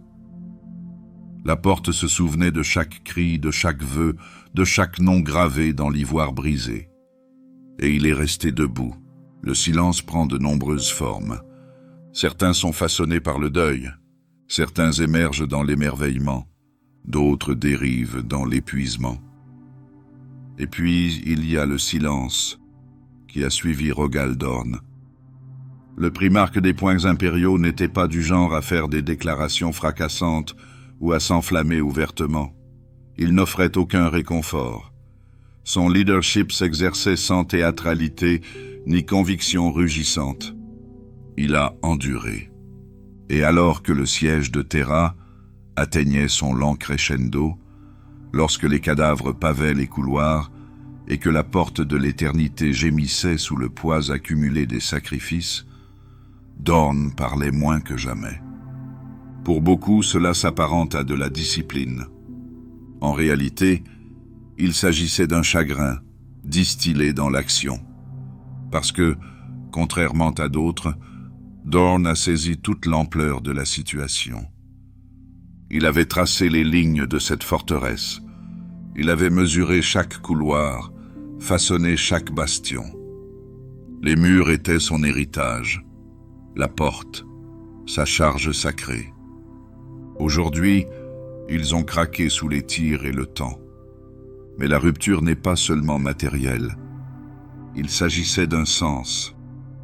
À chaque recul, à chaque défenseur enseveli sous les décombres, Dorn voyait se fracturer la vision qu'il s'était efforcé de créer. Le palais impérial n'était plus un trône de triomphe. Il était devenu un sarcophage qui attendait toujours son couvercle. Il ne l'a pas dit. Aucun cri de ralliement, pas de lamentation, pas d'ordre hurlé destiné à rallier les mourants. Mais son silence parle différemment aujourd'hui. Ceux qui étaient près de lui ont remarqué que son regard s'attardait trop longtemps sur les fondations déformées. Ses doigts se serrèrent le long de son corps, les jointures serrées, non par peur, mais par douleur de voir l'œuvre de sa vie se défaire morceau par morceau. Dorn ne craint pas la mort. Ce qui le hantait, c'était l'échec. Non pas l'échec du commandement, mais l'échec de l'objectif. La porte avait toujours été plus que de l'acier et de la sainteté. C'était une thèse, la dernière ligne de la grande déclaration de souveraineté humaine de l'Imperium. Si elle tombait, l'idée du droit de l'homme à perdurer tomberait avec elle. La pression qu'il a ressentie n'était pas physique. Elle vient de ce qui n'est plus présent. Ses frères, dispersés ou tués. Les légions, brisées et épuisées. Le silence grandissant dans le warp, comme si même l'empereur s'était détourné. Il se presse dans toutes les directions, rappelant non pas la perte, mais l'isolement. Dorn a choisi de ne pas répondre par des mots. Parler aurait signifié admettre que la voie à suivre s'était évanouie. Et un commandant qui ne peut pas voir au-delà de la brèche n'est plus un guide, c'est un fardeau. Il se tait donc, épée dégainée, regard vers l'avant, immobile. Seul Sigismond a défié la tranquillité une fois. « Si nous mourons ici, disait-il, que la porte en soit témoin. » Dorn ne répond pas à haute voix. Il pose une main sur l'épaule de son champion. Puis il s'est retourné vers la porte. C'était la réponse. Il mourrait debout, et la porte s'en souviendrait. Une histoire perdure, jamais officiellement consignée, transmise uniquement par des souvenirs chuchotés parmi les réclusiames. Dans les dernières heures, Dorn a été vu agenouillé à côté d'un mur en ruine. Il pressa sa paume contre la pierre fissurée et dit doucement « Je t'ai construit pour durer éternellement. J'avais tort. » Puis il se lève et retourna à ses fonctions. Malgré tout, malgré la mort de l'espoir, malgré les fissures qui se forment dans ce qu'il croyait inébranlable, il travaille. Il renforce les brèches. Il a dirigé les tirs, repositionne les troupes, tient le terrain. Il n'a pas ralenti. Il n'a pas faibli. Même lorsque les murs ne résonnent plus avec certitude. Même lorsque Terra elle-même saignait à travers sa peau dorée. Parce que c'était ce qu'il était. La croyance n'était pas son carburant. L'action était. Une pierre, un mur, un moment à la fois. Ce qu'il portait n'était pas un défi. C'était de la clarté, une clarté dépouillée de toute prétention. Un engagement sans orgueil, sans espoir. Lorsqu'on lui a demandé plus tard à quoi ressemblait Dorn pendant ces derniers jours, un Astartes vétéran a répondu simplement « Il était calme, inébranlable, presque fantomatique. Il n'essayait pas de diriger, il était simplement là, Et d'une certaine manière, c'était tout. Car lorsque les bannières ont brûlé et que les prières sont devenues statiques, Dorn est resté. Il ne faisait pas l'objet de cantiques. Il était la pause qui les a précédés. Le souffle avant la dernière charge. Le calme immuable qui se tient en sentinelle au cœur de la porte. Et lorsque la dernière brèche est apparue, lorsque la porte a enfin cédé, l'homme s'est retrouvé dans une situation d'urgence. Il n'a pas rugi. Il s'est retourné. Et il est resté là où il était. L'empereur de l'humanité ne se lève pas. Il n'a donné aucun ordre. Il n'a pas levé de lame. Il n'a pas fait face à la brèche avec fureur, mais avec silence. Assis sur le trône d'or, le maître de l'impérium, celui qui a imaginé l'ascension de l'humanité, observe. Et dans ce silence, la galaxie s'est arrêtée. Ce n'était pas de l'indifférence, c'était de la précision, le poids de l'inévitable qui attend son heure. Au-delà de la porte de l'éternité en ruine, le dernier couloir s'étendait, intact, sans aucune cicatrice. Non pas par la force des armes, mais à dessein. Il était resté intact pour une seule raison. Ce passage n'a jamais été destiné à la guerre. Il avait été mis de côté pour un bilan. Et Horus y pénétra. Aucune alarme n'a marqué son entrée. Aucun défenseur ne s'oppose à ses pas. Le seul bruit était la lente cadence des pas, résonnant comme un écho de trahison. Autrefois, c'était un endroit qu'il avait connu en tant que fils. Aujourd'hui, il est revenu sous une autre forme. Pas le War Master, mais la phrase. Il avançait seul, traînant derrière lui la présence d'un empire brisé. Chaque pas arrachait des souvenirs au mur. Il avait parcouru ces couloirs non pas en conquérant, mais en enfant en quête d'approbation. Maintenant, il marchait pour prononcer le jugement.